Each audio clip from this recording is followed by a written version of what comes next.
लेल्या माहितीसाठी आता वळूया पुढच्या बातमीकडे। अजित पवारांचे धाकटे चिरंजीव सक्रिय झालेले पाहायला मिळत आहेत। सोशल मीडिया सेल निवड पत्रांचे जय पवारांच्या हस्ते वाटप करण्यात आलेला आहे। आता येत्या निवडणुकीच्या पार्श्वभूमीवर आता सर्वच राजकीय पक्ष सक्रिय होताना दिसत आहेत। राष्ट्रप आणि राष्ट्रवादीमध्ये आरोप प्रत्यारोप होतच असतात। आता या दोघांमध्ये, या दोन्ही गटामध्ये, या दोन्ही पक्षांमध्ये हालचाली सुरू झालेल्या आहेत। अजित पवारांचे धाकटे चिरंजीव सक्रिय झालेले पाहायला मिळत आहेत। सोशल मीडिया सेल निवड पत्रांचे जय पवारांच्या हस्ते वाटप करण्यात आले।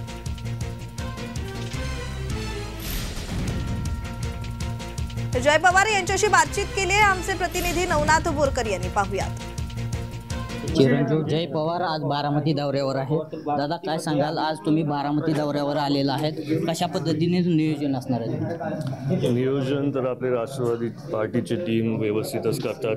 दरवेळेस रॅलीज असणार आहेत, पदयात्रा असणार आहेत, गाडीबिडी असणार आहेत आणि जिथं आपण जाऊ तिथं आपण लोकांचे समस्या समजून घेऊ आणि ते सॉल्व्ह करू। एक तर मला आज आणि आधीपासूनच दिसून येतं आहे की कार्यकर्त्यांचा जोर दादांच्या कामामुळे आणि त्यांच्या विकासाच्या कामामुळे सारखाच आहे आणि त्यांना कामं करायची आवड आहे। त्याच्यामुळे आपण पण जसं दादा लोकांची कामं करतात तसेच आमचे कार्यकर्ते पण लोकांचे कामच करणार आहेत आणि सगळे प्रॉब्लेम सॉल्व्ह करणार आणि विकास जसा बारामती आणि महाराष्ट्राचा विकास करू शकू तसंच आम्ही राष्ट्रवादीच्या आमच्या कार्यकर्त्यांना आवाहन केलं।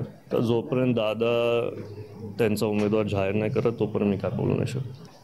परिवार दुभागलेला की नाही ते तर मी नाही सांगू शकत, पण काय काय लोकांचे विचार असतात। आता दादांचे विकासाचे विचार, दादांचे विकासाचे कामं, तसंच काय काय लोकांनी साहेबांची साथ ठरवली घ्यायची, तर आपण त्याला काय बोलू नाही शकत। त्यांना सगळ्यांना ज्यांचा प्रचार करायला म्हणजे करायचा असेल ते करू शकतात।